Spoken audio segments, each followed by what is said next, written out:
Let's open the book on this. What do a teenage copyboy from Texas and a global crisis correspondent have in common? Let's find out with Scott Pelley.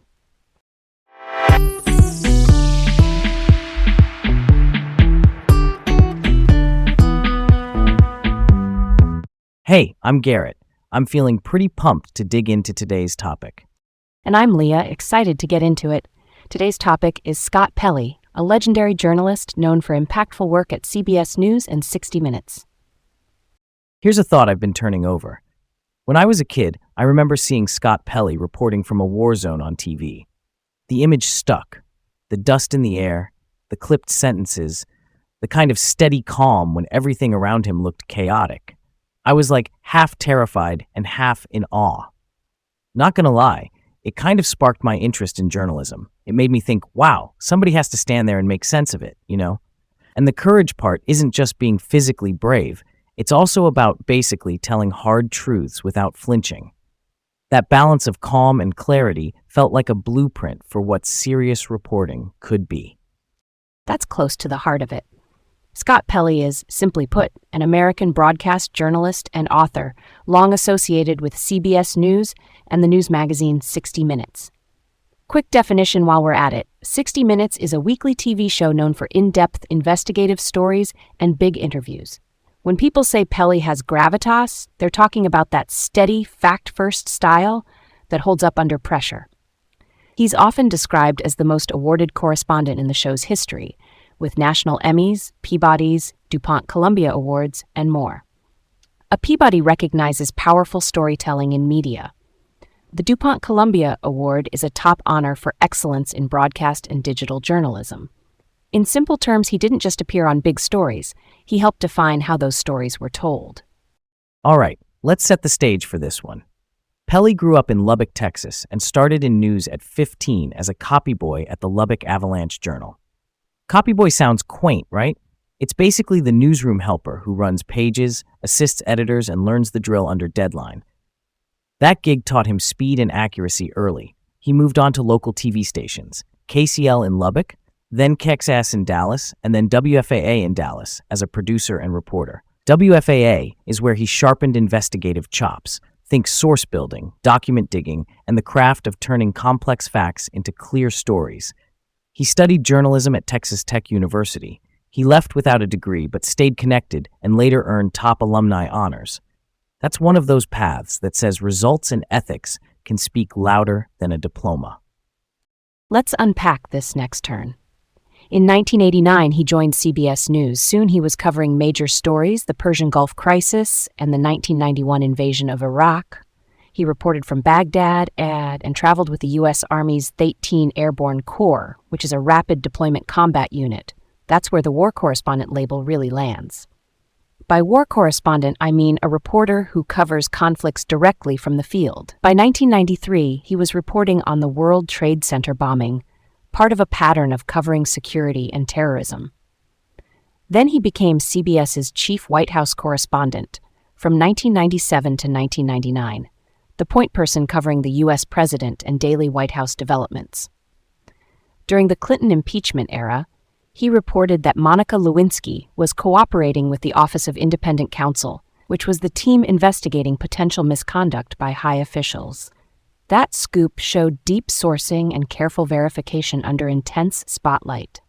Here's another angle.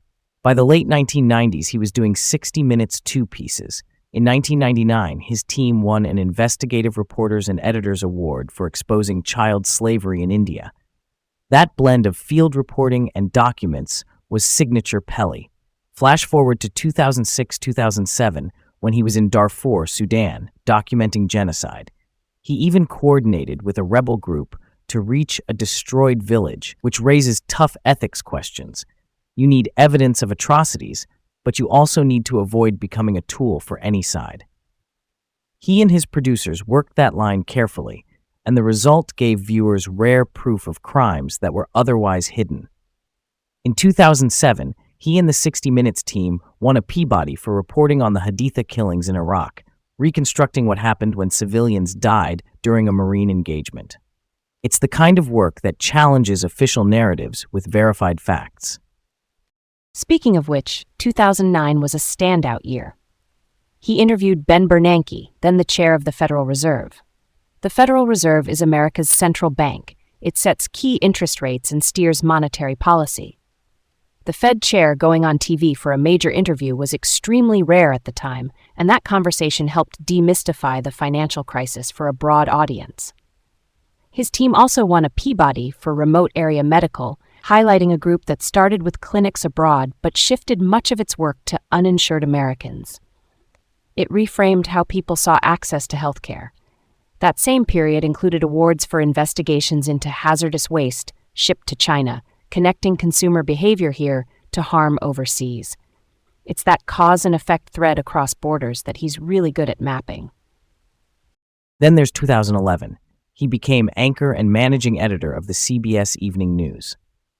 Quick definition: anchor is the person who presents and guides the nightly newscast. Managing editor means shaping what gets covered and how.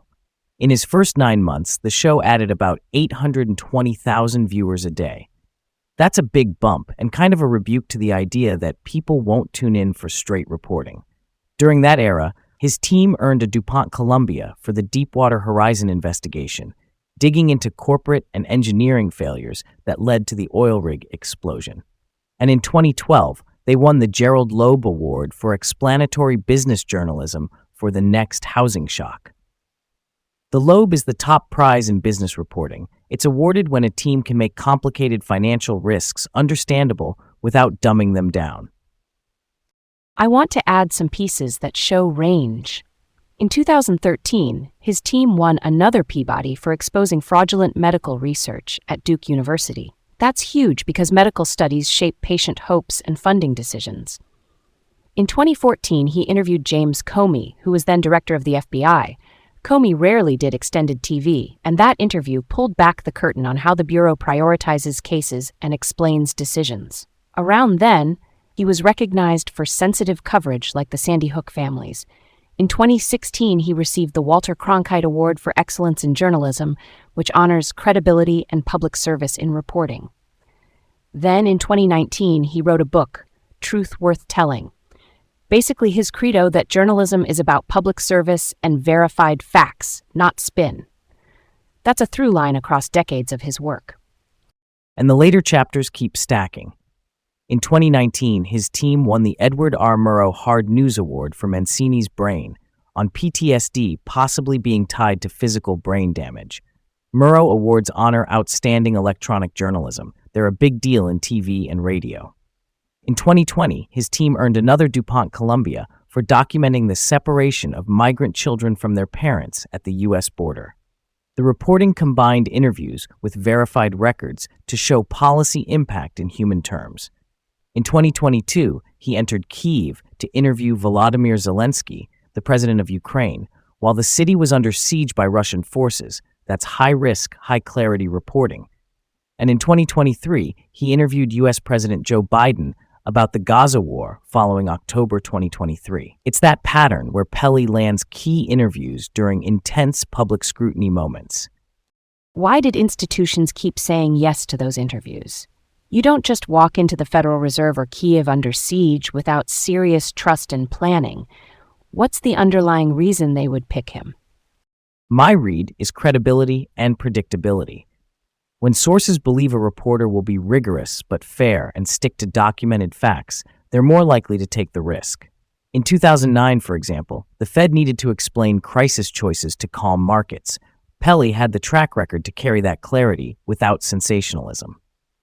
Same with Kyiv. If you're a wartime president, you want the questions to be tough but grounded. That's something critics highlighted too. Media analyst Andrew Tyndall called Pelley's approach actual reporting, not commentary, and Margaret Sullivan praised what she called pointed truth-telling. Those aren't fluff lines. They describe a method, calm, sourced, and steady. That checks out. Okay, let's move on to a question that still has some fog around it. In 2017, he left the CBS Evening News anchor chair. Was it ratings, or was it connected to complaints about a hostile work environment? There were reports both ways, and that era at CBS had major leadership upheaval tied to misconduct allegations against figures like Les Moonves, Jeff Fager, and Charlie Rose. For a quick who's who, Les Moonves led CBS Corporation. Jeff Fager was a 60 Minutes executive. Charlie Rose hosted a high-profile interview show. Their departures were part of the Me Too movement's reckoning. So it's reasonable to ask if the turbulence affected newsroom decisions more broadly. Here's where it gets really interesting. The ratings argument isn't as simple as people sometimes make it. In his first 9 months as anchor, the show added about 820,000 daily viewers, and reviewers praised the substance-first approach. Variety talked about genuine gravitas, and the Los Angeles Times highlighted the journalism over flash vibe. So, if someone says it was purely ratings, I'd push back. It feels to me like more was going on behind the scenes. I can't prove motive, obviously, but the numbers don't scream failure. Totally get where you're coming from. The timeline matters. That period intersected with internal crises, and when leadership is in flux, decisions can be inconsistent, or at least unclear. Even if ratings weren't the driving force, the official story might focus on that because it's tidy. Meanwhile, complaints about workplace culture are messy, personal, and harder to litigate in public. Real talk, it might be a mix. Institutional turbulence, personalities, and business pressures all braided together. Why do you think this question lingers years later? Lots of anchors come and go. What keeps this one active in people's minds? Because it connects to trust. If a journalist known for fact-first reporting leaves under a cloud of mixed explanations, it raises concern about editorial independence. Editorial independence just means news decisions are made without improper pressure from owners or executives. When that feels wobbly, the public wonders how stories get shaped. So the 2017 question, even without a single definitive answer, points to a bigger theme. Who decides what we see, and why? Speaking of cultural impact, one thing that stands out is how some of his 60 Minutes work shaped public conversation. In 2015, he met Pope Francis at the Vatican and helped lead coverage of the Pope's U.S. visit. Pope Francis is the head of the Roman Catholic Church. That trip emphasized messages about poverty and immigration, and the coverage framed those themes for a huge audience. Earlier, the Sandy Hook Families segment influenced how people discussed grief and safety. Those aren't just TV moments. They're social reference points that people keep coming back to. All right, on to the next. What if CBS had kept Scott Pelley as the evening news anchor beyond 2017? I imagine the show could have doubled down on investigations that make complex systems understandable. You might see more document-heavy pieces explained in plain language, and that could have pulled in viewers who wanted clarity over heat. Maybe the ratings would grow more slowly than a flashier format, but I could see them becoming very sticky. To people returning night after night for calm navigation through noisy days. I'm down for that scenario. If he had stayed, I think rival networks might have recalibrated too. Less opinion dressing up as reporting, more field evidence, more follow-the-records investigations. Even small moves matter, like normalizing explanations of jargon. Imagine a consistent nightly rhythm. Here's what's new, here's what the documents say, here's the context. Over time, that could shift the ecosystem a few degrees toward verification first. It's not flashy, but it's durable, and durable wins trust. That brings me to this. Scott Pelley's path from a 15-year-old copy boy to one of the most decorated 60 Minutes correspondents shows how habits built early, accuracy, speed, and humility with facts, can scale all the way to wartime interviews and national crises. It's a story worth telling and worth revisiting. Stay curious. And keep exploring the world. Until next time.